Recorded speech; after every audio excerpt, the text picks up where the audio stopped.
Yo, selamat datang di channel Laskar Anime. Di kesempatan ini, aku mau membahas tentang anime yang baru saja selesai di bulan Juni ini. Anime itu berjudul Ectizik atau 86 dalam bahasa Indonesianya. Di video ini aku nggak bakal bahas tentang animenya, tapi pembahasan tentang kelanjutan dari anime tersebut. Pembahasan ini juga bisa diartikan sebagai season kedua, core kedua, atau spoiler dari anime tersebut. Jadi bagi kalian yang gak mau kena spoiler, bisa skip video ini. Pembahasan ini bersumber dari light novel volume kedua dengan judul yang sama dengan animenya. Pembahasan ini bagi kalian yang sudah nonton animenya dan gak sabar ingin tahu tentang lanjutan dari anime tersebut. Pembahasan ini aku bagi jadi 2 video. Jadi bagi kalian yang gak ingin ketinggalan updatean selanjutnya, kalian bisa subscribe. Like dan share jika kalian suka, dislike jika kalian gak suka. Oke, kita akan langsung masuk ke pembahasannya.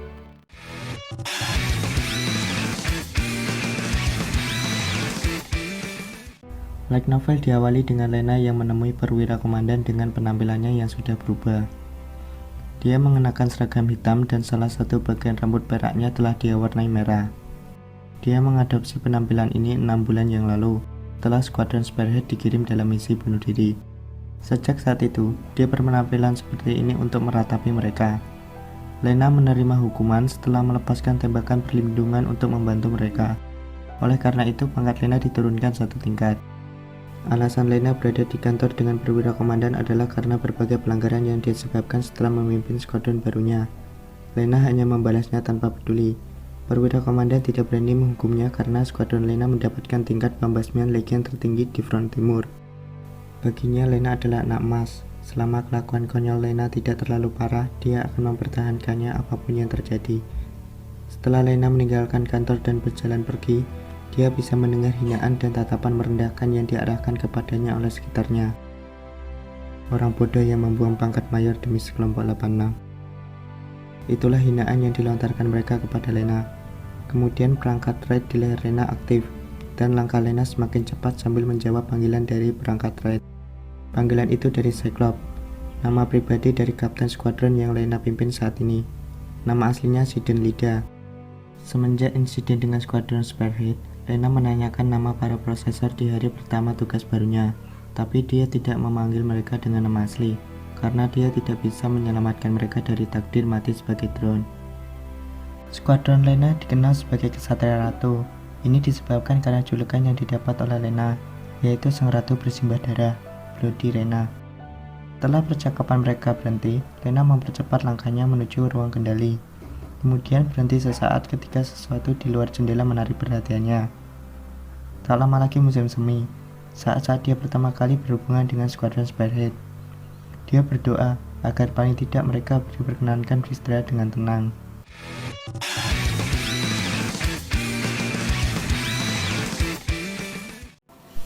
Di tengah malam medan perang, pertempuran antara pasukan Republik Federal Giant melawan pasukan Legion akan mencapai tahap akhir. Pasukan Federal Giant yang dipukul mundur oleh pasukan bantuan Legion terpaksa mengirim 1 unit menyelinap pergi untuk memanggil bala bantuan. Eugene, salah satu tentara federasi yang mengendarai unit Venegander bersama komandannya, berusaha menahan pasukan Legion sambil menunggu bala bantuan. Unit Venegander adalah unit yang mampu menyaing unit Law milik Legion dalam dominasi perang darat.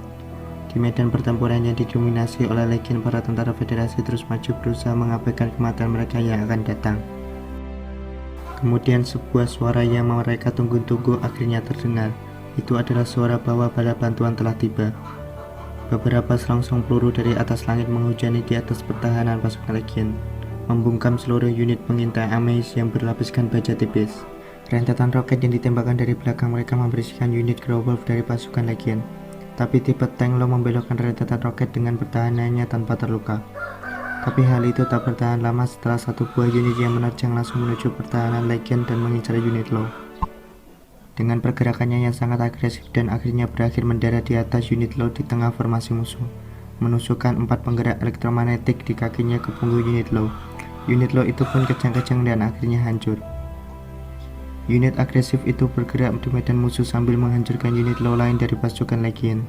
Mesinnya diberkahi keindahan dinginan ganas yang sesuai dengan nama Valkyrie-nya, tapi karena kesannya yang agresif tersebut membangkitkan citra mengerikan untuk pasukan federasi. Kerangka mayat yang berkeliaran di medan perang mencari kepalanya yang hilang. Itulah kesan semua pasukan federasi tentang unit itu. Nama resmi unit itu adalah Regent Leaf XM2, mesin yang berkebalikan dengan unit Vanagander, di mana Regent Leaf mengutamakan kemampuan manuvernya yang mengorbankan pertahanan dan daya tembak. Mesin yang diciptakan berdasarkan drone buatan Republik. Pasukan federasi merasa terkesan dan merinding ketika satu unit Regent Leaf menerjang maju membantai pasukan Legion dengan agresifnya.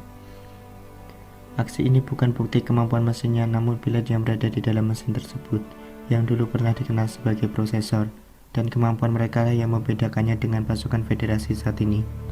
Tentara menggila yang diselamatkan dari kedalaman neraka oleh federasi, kembali berjalan menuju neraka sekali lagi atas kehendak mereka sendiri.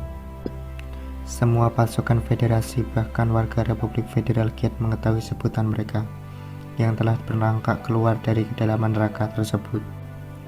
Ectizik, itulah sebutan mereka sebelum diselamatkan oleh federasi. Para monster yang diciptakan oleh Republik, senjata pembantai berwujud manusia yang tidak berbeda dari Legion. Setelah pertempuran selesai, semua pasukan federasi kembali ke pangkalan. Setelah pertempuran tadi, Sin yang mengendarai unit yang membantai pasukan Legion sedang duduk beristirahat di kabin. Penampilannya saat ini mencerminkan seorang tentara dari federasi. Dia saat ini berada di Skuadron Nordik, yang bertugas sebagai bala bantuan untuk medan perang paling membutuhkan dan paling berbahaya. Sin melepaskan perangkat raid di lehernya ketika menerima panggilan resonansi sensorik dari kru pemeliharaan. Pembicaraan mereka mengenai suku cadang mesin milik Sin yang akan segera habis karena dia selalu menghancurkannya ketika kembali dari pertempuran. Setelah pembicaraan mereka selesai, ada sebuah suara yang memanggilnya. Suara itu datang dari seorang gadis kecil berumur 10 tahun, bernama Frederica, yang seharusnya tidak berada di tempat itu. Dia adalah gadis nakal yang dikenal Sin selama 6 bulan terakhir. Gadis itu dengan bangga memberitahu Sin bagaimana cara dia menyelinap untuk sampai ke sini. Sin memberitahunya untuk tidak mengikuti mereka saat menghadapi serangan mendadak dan untuk mengerjakan tugasnya dengan benar sebagai seorang maskot. Frederica marah saat diberitahu untuk menjalankan tugasnya dengan benar oleh seorang komandan yang meninggalkan pasukannya dan menyerbu medan perang sendirian. Dia memberitahu Sin bahwa hobinya yang melompat ke medan perang tanpa bantuan adalah kebiasaan buruknya, bahkan Bernhold mengeluhkannya.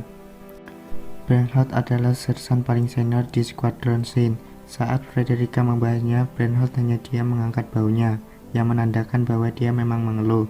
Tapi dia tidak punya komplain dari sudut pandang strategi. Frederica masih tidak terima dengan taktik yang Sin gunakan. Jika misal pasukan yang akan dibantunya sudah musnah terlebih dahulu ketika Sin tiba, itu sama saja bunuh diri. Menurut Sin, semua perkataan ini sudah sangat terlambat. Tidak mencemaskannya sedikit pun, dia hanya duduk di kursinya. Frederica maju mencondongkan tubuhnya dan menatap mata Sin. Wajahnya terlihat tidak senang. Tingkah sembrono Sin yang tidak mempedulikan dirinya sendiri membuat Frederica khawatir. Dia memberitahunya bahwa dia bukan lagi tentara 86 Republik, melainkan tentara federasi. Sebelum dia menyelesaikan kata-katanya, Sin menarik topi militer Frederica sampai bawah hidungnya agar dia terbungkam. Mengabaikan jerit paniknya, Sin bersandar di kursinya dan menutup matanya. Skuadron Sin menerima jumlah permintaan bantuan sangat banyak, yang disebabkan penyerbuan pasukan Legion yang sangat besar. Skuadron Sin telah bertarung berhari-hari tanpa tidur. Setelah mendengar itu, Frederica diam dan meminta maaf. Setelah keadaan tenang, Sin mulai tidur. Bahkan dalam tidurnya dia bisa mendengar tangisan dan ratapan para hantu. Di kafetaria pangkalan militer, seorang tentara muda terlihat sedang mencari sesuatu. Tentara itu bernama Eugene. Dia sedang mencari perwira Skuadron Nordik. Dia pergi ke ujung kafetaria ketika dia melihat seseorang yang sedang dia cari. Seseorang yang dia cari adalah pemuda yang sedang duduk makan bersama gadis kecil. Mereka terlihat seperti saudara dengan penampilan mereka yang memiliki warna rambut dan mata yang sama. Pemuda itu bernama Sin. Walaupun dari luar dia terlihat dingin, tapi sifatnya adalah seorang kakak yang penyayang. Itulah hal yang dirasakan Eugene. Eugene mendekat dan menyapanya. Sin menjawab balik kepada seseorang yang familiar di depannya. Kemudian dia duduk di samping Frederica. Eugene berterima kasih kepada Sin atas bantuan saat pertempuran yang terjadi kemarin. Meskipun Sin tidak mengetahui bahwa dia ada di sana saat itu. Frederica menanyakan apakah mereka saling kenal. Shin menjawabnya, dia adalah seseorang yang dekat dengannya saat berada di Akademi Perwira Khusus. Eugene menambahkan bahwa mereka sudah saling kenal lama bahkan sebelum masuk akademi. Frederica bersimpati pada Eugene saat dia tahu bahwa mereka berdua sangat dekat. Eugene mengerti maksud dari perkataannya dan merasakan hal yang sama pada Frederica, di mana mereka berdua harus terlibat dengan sifat Shin yang sulit ditangani. Mereka mulai mengeluh tentang perilaku Shin yang pendiam dan belak-belakan, yang membuat mereka takkan tahu apa yang dipikirkan orang itu. Meski sedang dibicarakan di depan mukanya, Shin terlihat tidak peduli, yang membuat mereka kesal dan kemudian tertawa bersama sambil melihat Shin yang mereka kenal. Karena Frederica tak ingin mengganggu reuni teman lama, dia bangkit berdiri dari tempat duduk sambil membawa nampan yang diperuntukkan oleh orang dewasa dan melangkah pergi. Eugene menatap punggung gadis itu. Dia merasa bahwa sosok gadis itu tidak terlihat pada tempatnya saat dia berada di tengah pangkalan militer. Frederica adalah seorang maskot di skuadron Shin. Setelah dia pergi, Eugene membahasnya dengan Shin, bahwa gadis seperti dirinya tidak seharusnya berada di sini. Shin hanya menjawab bahwa itu adalah pilihan yang diambil Frederica sendiri. Tapi bagi Eugene, gadis kecil itu harusnya tidak punya alasan bertarung, karena dia tidak punya apapun untuk dipertahankan, tidak negara maupun keluarga, bukan pula keadilan ataupun jalan hidup. Shin setuju padanya setelah jeda. Percakapan ini mengingatkan Shin bahwa Eugene juga memiliki seorang adik perempuan. Eugene menjawabnya sambil memperlihatkan liontin yang tergantung di lehernya. Adiknya adalah keluarga terakhirnya setelah orang tuanya telah tiada. Adiknya masih bayi saat orang tuanya meninggal, jadi dia tidak dapat mengingat wajah mereka.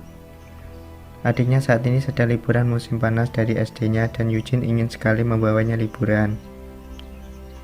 Shin tersenyum tipis, melihat Eugene menambahkan sejuta opsinya dalam liburan bersama adiknya dalam waktu singkat.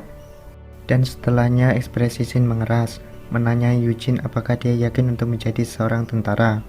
Menurut Shin, peperangan saat ini tidak berjalan dengan baik, dan tidak akan membaik dalam waktu singkat. Raut wajah Eugene berubah, mengerti maksud dari pertanyaan Shin. Eugene memiliki keluarga yang menunggu kepulangannya. Dia tidak seharusnya berada di sini. Dia tahu pertanyaan ini berasal dari pengalaman Shin yang berada di medan perang lamanya. Tapi Eugene menjawab pertanyaannya dengan samar.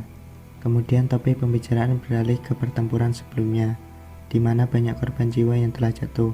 Menurut Shin, itu adalah jumlah yang masuk akal bagaimanapun mereka melawan Legion di front barat, di mana wilayahnya didominasi dataran luas, yang akan sulit melawan musuh dalam jumlah besar. Seketika Eugene merasa ingin tahu mengapa Shin juga berada di medan perang, di mana kematian akan menghampiri. Berbeda dengan dirinya yang memiliki sesuatu untuk diperjuangkan, Shin bukan penduduk federasi, jadi dia tidak mengerti kenapa dia kembali ke medan perang. Saat dia ingin mengatakannya, tatapan Shin menatap ke arah lain, dan suasana di sekitarnya mendadak dingin. Kemudian sebuah alarm dari satelit pengintai tanpa awak mendeteksi kehadiran Legion.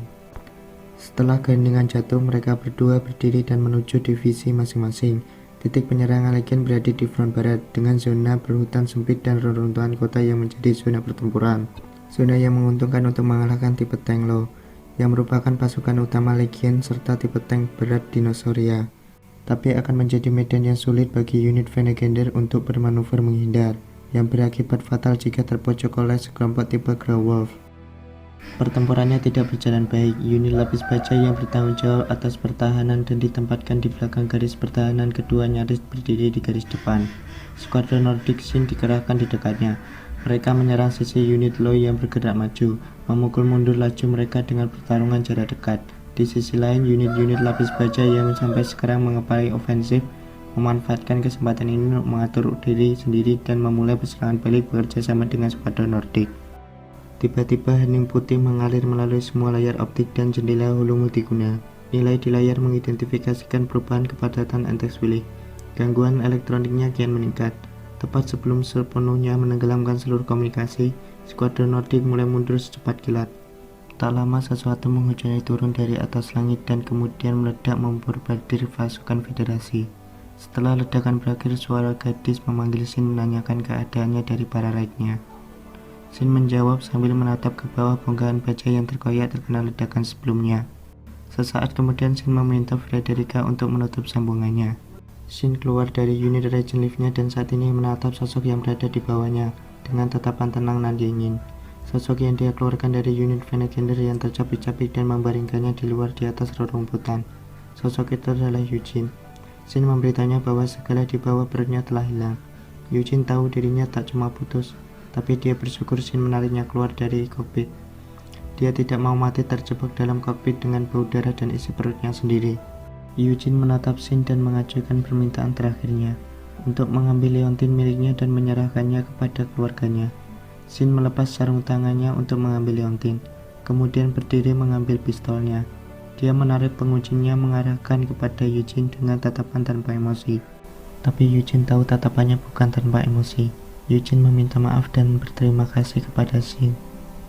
Satu tembakan bergema di seluruh medan perang. Kemudian saat Shin akan memutuskan salah satu kalung militer Eugene untuk laporan kematiannya, sebuah unit Venagendar mendekatinya. Tentara yang keluar dari unit itu berterima kasih kepada Shin karena telah mengistirahatkan Eugene. Shin menyerahkan laporan kematian kepada tentara itu, dan kemudian kembali ke unitnya lalu menyalakan kembali para raid-nya. Suara Frederica terdengar ketika sambungan kembali terhubung. Frederica memberitahunya informasi medan perang akibat tembakan dari unit Scorpion. Setelah mendengarnya, Shin berpikir ini akan menyulitkan. Potensi perang federasi secara signifikan lebih besar daripada republik.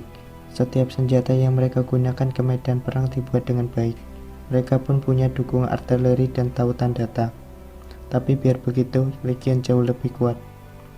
Satu-satunya alasan Republik selama 9 tahun adalah karena kebanyakan pasukan Legion dikirim memerangi Federasi.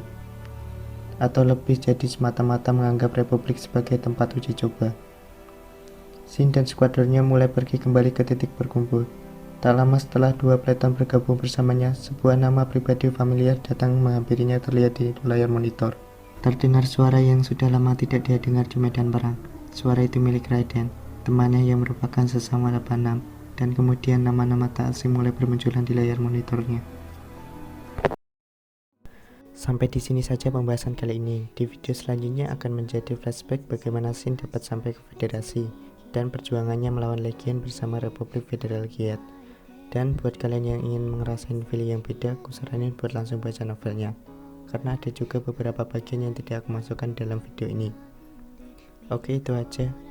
Bagi kalian yang suka video ini, silahkan komen, like, dan jangan lupa subscribe agar channel ini dapat berkembang lebih baik lagi. Terima kasih dan sampai jumpa.